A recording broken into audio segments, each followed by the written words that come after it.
Hey guys, and welcome to the next episode of Feed the Beast Tutorials. In this episode we're going to be demoing the combustion generator from Ender.io. Now, as the fuel for this, I'm going to be using ethanol. You can use a variety of other fuels, which I'm going to show you in a few minutes.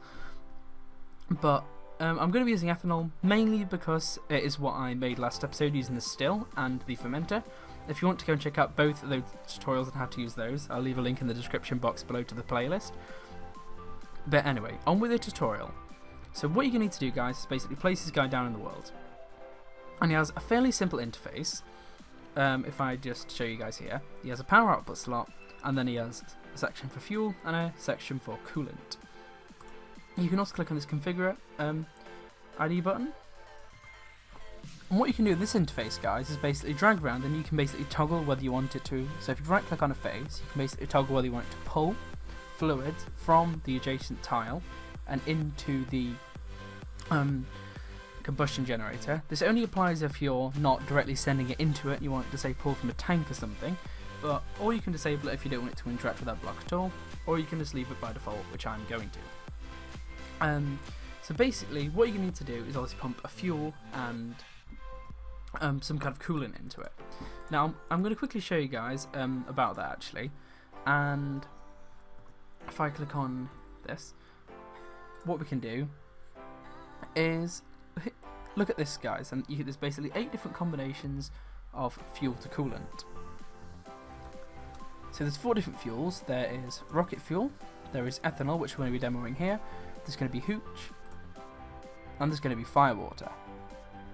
Now the difference in these does vary how long the fuel lasts and how much RF you get out per tick.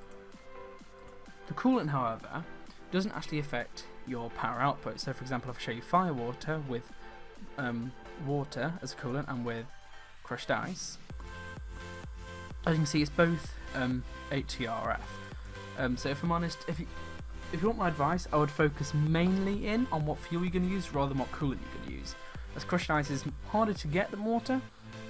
But if you just hook up water to an aqueous accumulator or some sort of infinite water source, you can very easily get infinite water. Because all adding crushed ice does is means it lasts longer than water. So as you can see, if you use hooch, you use 32 millibuckets per tick, which isn't ideal. But if you have an infinite water source, then that's not really going to be a problem for you at all. Also, the better the fuel, you're going to generate more RF per tick, and the fuel is also going to last longer, so you do get a double bonus. Ethanol is pretty much one of the lowest tier fuels you can use, but it's fairly easy to get, so it's not really much of a surprise. So what I'm going to do is I'm going to hook up this tank, and whoops, I'm not in creative mode anymore. I'm going to hook up the tank directly up to the combustion generator. So if I set this to always active, and if I just get a tank here, and if I just set this to always active on extract, I then stick some water in there. As you can see now, the combustion generator's on, it's got some ethanol in it, it's got some water, and it's basically reacting here and generating us 40 RF a tick.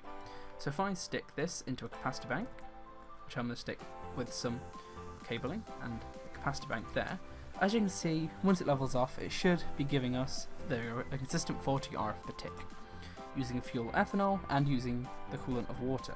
So as you can see, if this was basically an infinite water source, I would not have to worry about how much water's in there at all, and I could just leave it running. So if you want my advice, steer away from crushed ice and just use water, since it's very easy to get an unlimited supply of water. Crushed ice, not so much so. So thank you for watching, guys, hope you've enjoyed. Goodbye from Potent Plum.